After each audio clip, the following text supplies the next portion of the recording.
Nilijua Kaole kama eneo la kihistoria. Nilichokuwa sijui ni kwamba hadi leo watu bado huja hapa kutafuta miujiza. Wengine huomba kupata wapenzi, wengine huomba kupata bahati, na wengine hutoa sadaka wakiamini maombi yao yatatimia. Kwa hiyo wiki hii nilikuwa Bagamoyo kwa mapumziko mafupi tu. Nilikaa Nokvela. Ni sehemu tulivu sana. Nilipapenda lakini iko mbali na mji, kumetulia. Deko yake ilikuwa ni nzuri, ni minimal hivi. Ni kuzuri sana, nilipapenda sana sana.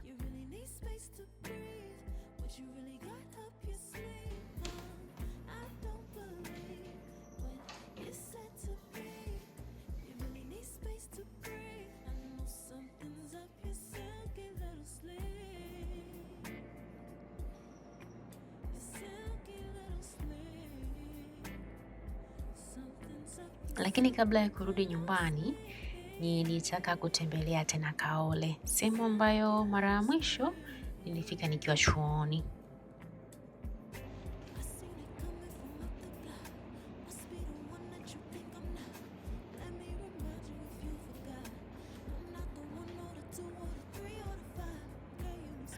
Unajua, kadri unavyokuwa ndivyo unaanza kuona baadhi ya maeneo kwa namna tofauti tofauti sana.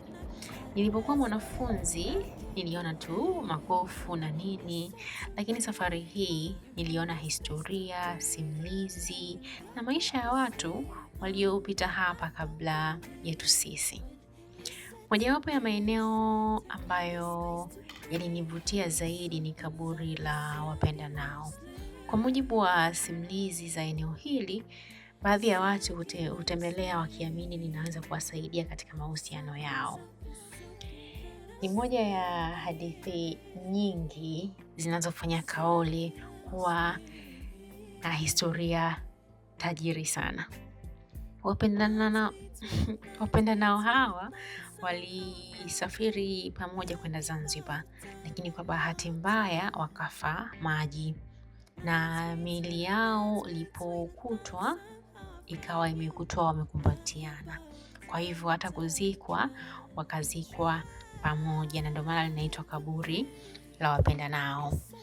Lakini kingine pia ambacho tuliona pia kisima maarufu cha Kaole, kisima cha miujiza. Na wengi pia huja hapa kuomba, kujitakasa na kutafuta baraka na kutoa mikosi.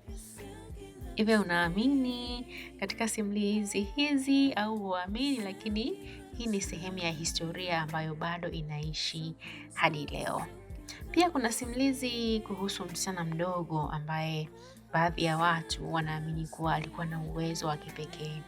Alikuwa anazungumza lugha nyingi bila kufundishwa na mtu yoyote yule. Kwa hadi leo watu pia huja hapa kuomba na kuacha sadaka. Lakini pia tulitembelea msikiti wa kale ambao bado unatumiwa kwa ibada, na kabla ya kuingia unatakiwa kuvua viatu kama ishara ya heshima, hasa katika misikiti.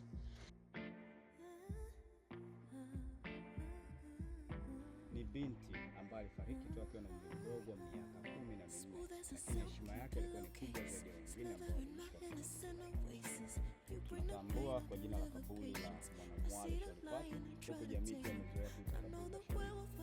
Naposema Mwanamwali ni binti mdogo. Sharifu ni wale watu waliozaliwa wakiwa na uwezo wa kiroho. Nilipoondoka Kaole nilijikuta nafikiria sana jinsi ambavyo mara nyingi tunatafuta historia sehemu za mbali, wakati historia nyingi iko hapa hapa nyumbani.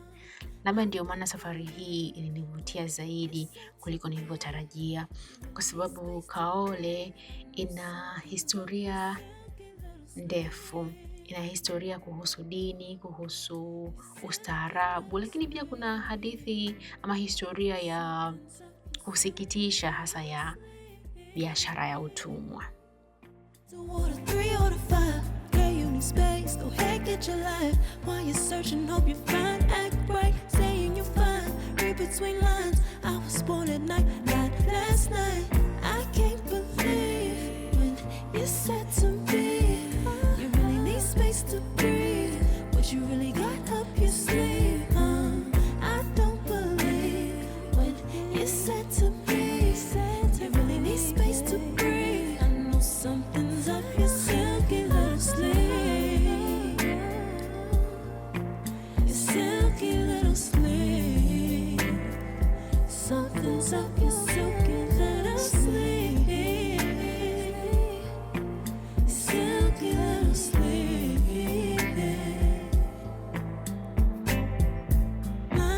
between the lines, between the lines, somehow I find you.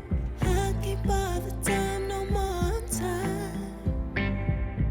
Lines between the lines, between the lines, somehow I find you. I can't borrow time, I'm tired of trying.